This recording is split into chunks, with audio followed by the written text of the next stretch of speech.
अस्सलामुअलैकुम सामीन। 21 जुमादल ऊला की तारीख शुरू हो चुकी है। 5 दिसंबर है। ख़बर का उन्वान है छेड़छाड़ के इल्ज़ाम में मंदिर का पुजारी गिरफ्तार। मामला रियासत बिहार के ज़िला मुजफ्फरपुर का है। ख़बर तफसील से सुनिए। बिहारपुर के मुजफ्फरपुर इलाके में मंदिर में पूजा करने गई नाबालिग लड़की से छेड़छाड़ के मामला सामने आया है। इसकी शिकायत पर पुलिस ने पुजारी को गिरफ्तार कर लिया है और तिब्बी कार्रवाई के बाद लड़की का बयान दफ़ा 164 के तहत दर्ज किया गया है।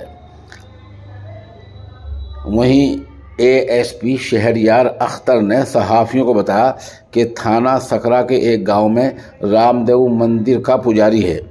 12 साल लड़की मंदिर में पूजा के लिए गई तो उसको बहला फुसलाकर किसी कमरे में ले गया और ज़बरदस्ती कोशिश की, छेड़छाड़ की।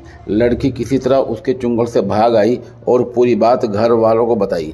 अहले खाना उसको लेकर थाने में गए, जहां तिब्बी कार्रवाई के बाद पोक्सो किट भी लगा दिया गया है। इस तरह मंदिर का पुजारी संगीन दफात के तहत गिरफ्तार कर लिया गया है।